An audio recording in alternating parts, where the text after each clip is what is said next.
Hello friends, in this session we discuss a case study of Haemophilus influenza. So let us first read the case study.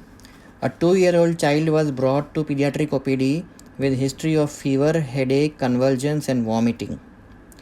Physical examination showed presence of neck rigidity and pus in the external auditory canal. Further inquiry revealed that the child had a bout of upper respiratory tract infection in previous week. Provisional diagnosis of bacterial meningitis was made. CSF protein was raised but glucose was decreased. CSF was sent for gram stain, culture and sensitivity and biochemical analysis. Gram stain revealed presence of pus cells and pleomorphic gram-negative coccobacilli. Haemophilus influenza was isolated by culture. Okay. Now just have a look at the main points in the case study.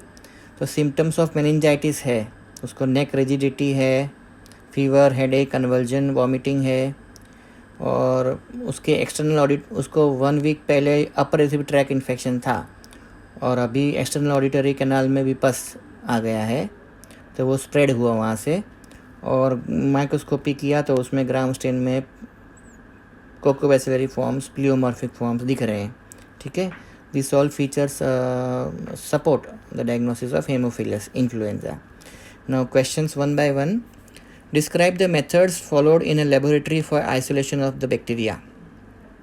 तो haemophilus influenza के लिए isolation करने के लिए पहले microscopy करेंगे. Microscopy में ग्राम stain करेंगे और ग्राम स्टेन में you can see coccobacillary forms, pleomorphism, filamentous forms, ऐसे अलग अलग टाइप के मॉर्फोलॉजिकल फॉर्म्स दिखेंगे माइक्रोस्कोपी में. Gram negative bacilli with pleomorphism and coccobacillary forms, that is microscopy.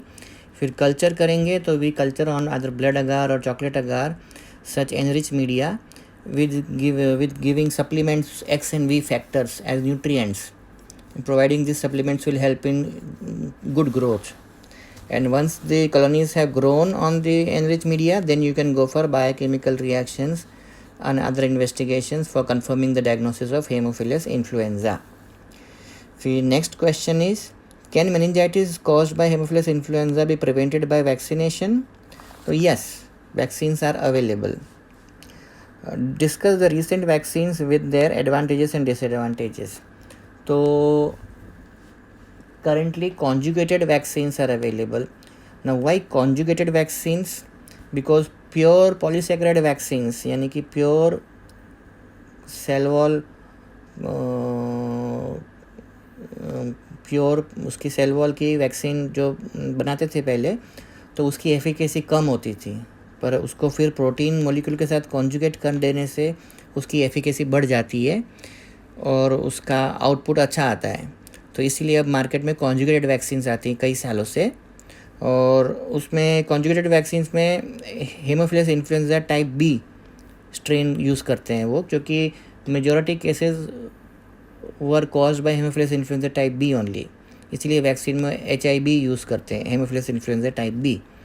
तो ऐसे 3 टाइप के वैक्सीन्स अपनी बुक्स में दिए हैं.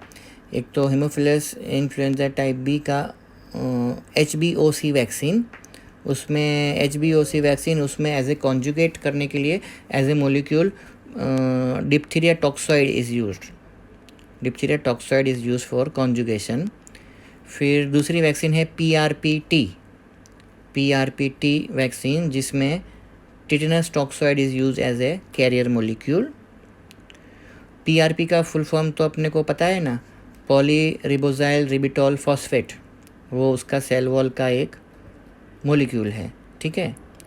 और anti-PRP एंटीबॉडीज़ डेवलप हो जाते हैं ब्लड में, तो that they are protective in nature. ठीक है. तो second vaccine is PRPT using tetanus toxoid as a carrier molecule, and third vaccine is PRP-OMP, which uses the major outer membrane proteins of Neisseria meningitidis.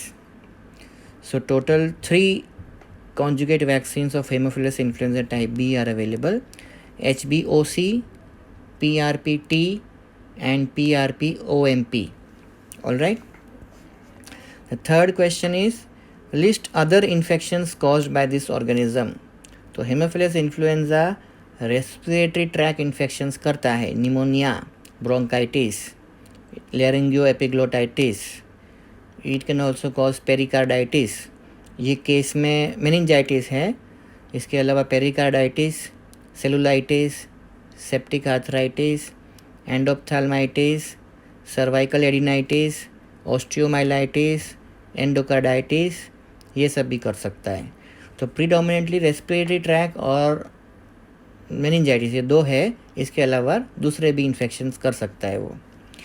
फिर fourth question है, what is the antibiotic of choice to treat this bacteria.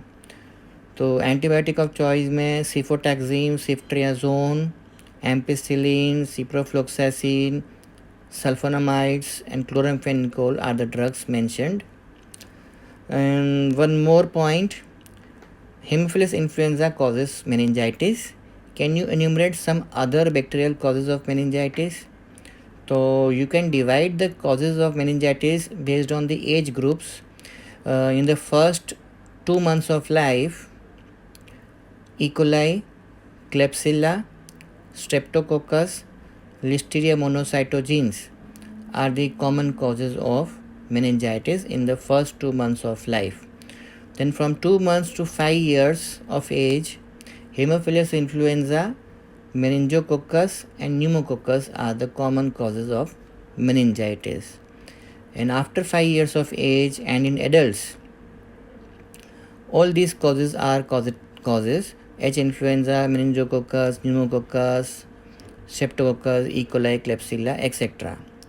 So various bacterial causes of meningitis can be divided into categories based on the age groups के हिसाब से you can divide the organisms. So with this we finish case discussion of Haemophilus influenza.